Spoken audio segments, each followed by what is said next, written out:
Olá, amigo concursando, olá, amiga concursanda, professor Marcelo Braga. Vamos responder a questão de número 5 da prova do TRT 18ª Região, uma prova realizada pela FCC no ano de 2023. Bom, a questão aborda o assunto concordância verbal. É importante nós entendermos quais são as regras de concordância verbal mais exigidas na prova de redação, na prova de português da FCC. Veja bem, a prova de português da FCC, ela explora muito a regra geral de concordância. É isso aí, o que é que ela faz? Ela inverte a ordem, ou seja, em vez de colocar o sujeito na frente, ela coloca o sujeito depois do verbo. Outro caso muito comum nas questões de concordância verbal da FCC é exatamente a concordância do verbo com o sujeito paciente quando eu tenho ali o pronome se apassivador ou o vocábulo apassivador se. Então, veja, são os dois casos. Outro caso frequente é com o verbo impessoal, em especial o verbo haver. Também é recorrente quando ela aborda a oração subordinada substantivo-subjetiva em que o verbo vai ficar no singular. Convém que a sociedade participe ativamente do processo democrático. Pronto, mais ou menos assim. Agora, isso não quer dizer que em uma questão ela vai abordar essas quatro regras. Não, ela pode utilizar uma ou duas. O que eu estou dizendo a você é que, na verdade, são os assuntos mais recorrentes de concordância verbal, em especial a regra geral, perfeito? Então vamos verificar o que é que o Instituto trouxe para nós. Vamos lá. Veja bem. Prova do TRT, 18ª Região, Área Judiciária 2023, FCC. Assim diz a questão. As normas de concordância verbal estão plenamente observadas na frase. Item A. Não correspondem aos conceitos definidos pelos revolucionários franceses nenhuma prática moderna plenamente objetiva. Veja bem, olha, o verbo aqui, olha, é só observar. O verbo aqui se encontra na terceira pessoa do plural.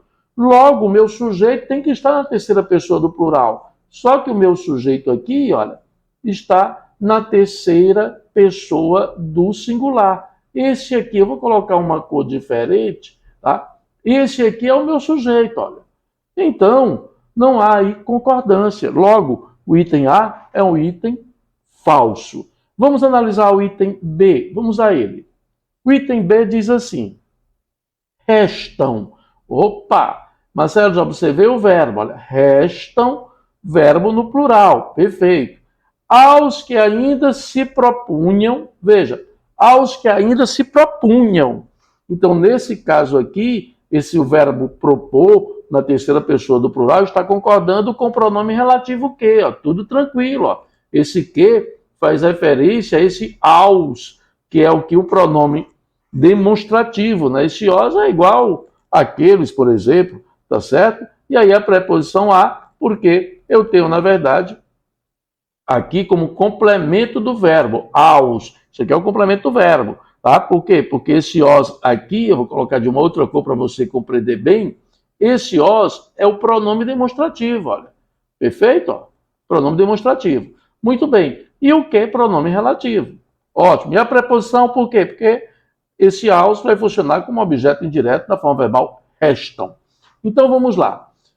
Restam aos que ainda se proponha a bem definir o que seja igual. Opa! Restam o quê? O desafio. Aqui é o sujeito, olha. Aqui é o sujeito da forma verbal restam. Logo, o verbo teria que ficar na terceira pessoa do singular e não na terceira pessoa do plural. Item falso. C.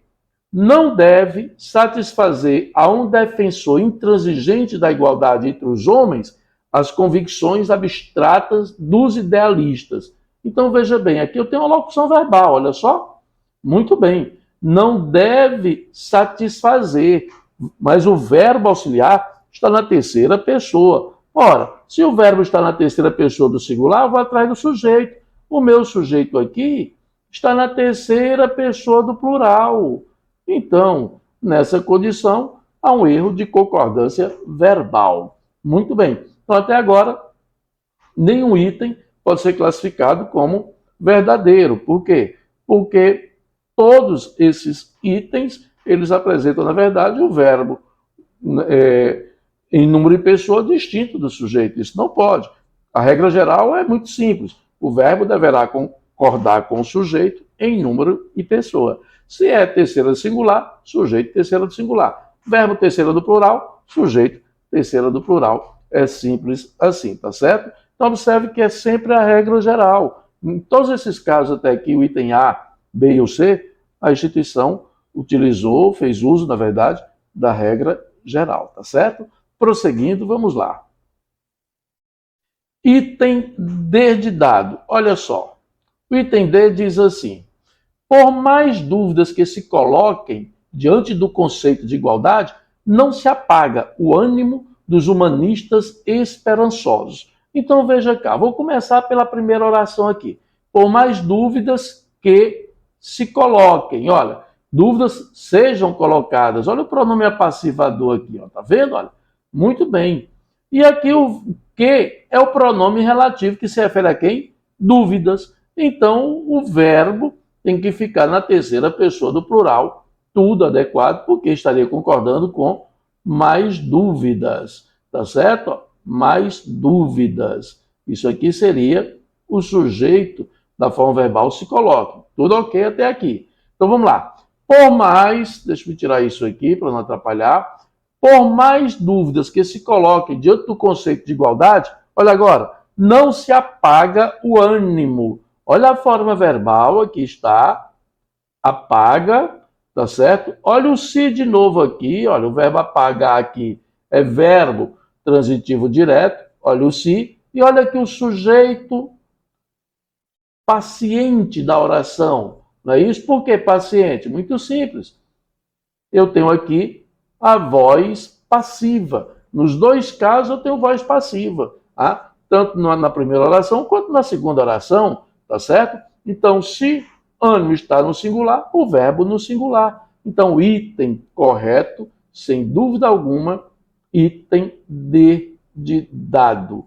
Este é o item verdadeiro, tá certo? Vou destacar aqui até a cor para ficar bem prático. Pronto. E qual seria, então, o erro do item E? Olha lá. Deverá sobrevir como efeito imediato do fim das práticas autoritárias. O que deverá? As práticas possíveis de um real igualitarismo. Vou destacar só essa passagem aqui. Pronto. Então você observa que o sujeito aqui está no plural, as práticas possíveis. E a forma verbal, a locução, traz o verbo auxiliar no singular. Dessa forma, o item E também deve ser considerado um item falso. Logo, o item verdadeiro, item C de casa. Agora veja o que eu preparei para você. Olha cá. Regra geral, o verbo deverá concordar com o sujeito em número e pessoa. Olha a inversão, que é assim que a instituição trabalha, né? Nós observamos isso na questão.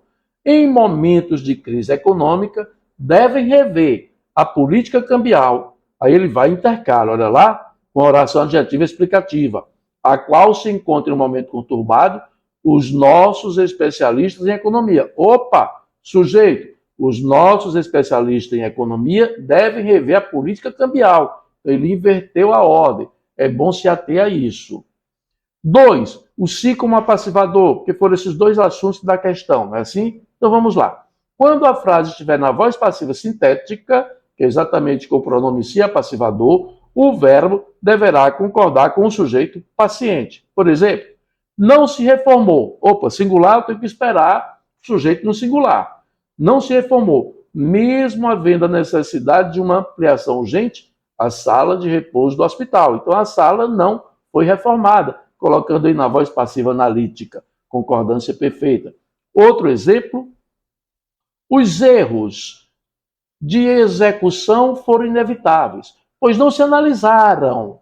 Aí vem a intercalação, conforme a determinação dos especialistas, as mudanças previstas. As mudanças previstas não foram analisadas. Também houve a inversão da ordem. Então, veja bem, questões de concordância da FCC, eu vou primeiro levar em consideração o quê? A regra geral. Depois eu vou observar, sim, essa questão do pronome se apassivador. Quando isso ocorrer, o meu verbo irá concordar com o sujeito paciente, o que não foge também o princípio da regra geral. Marcelo, e houve ali o pronome relativo. Mesma situação da regra geral. O pronome relativo faz referência ao termo anterior. Se o pronome relativo for sujeito, tá certo? O verbo irá concordar com ele. Por exemplo, se o termo anterior ao pronome relativo que estiver no singular, verbo no singular. Se o termo anterior estiver no plural, verbo no plural. Continua regra geral, tá certo? E quando eu tenho uma oração subordinada substantiva, é importante entender que a oração principal trará sempre o verbo no singular. Como é, Marcelo? Repete, claro. Quando eu tenho uma oração subordinada substantiva, o verbo da principal ficará sempre no singular. Exemplo, cabe aos governantes analisar o problema da saúde pública. Analisar o problema da saúde pública, é subordinada, cabe, olha a principal, verbo no singular, aos governantes. Perfeito?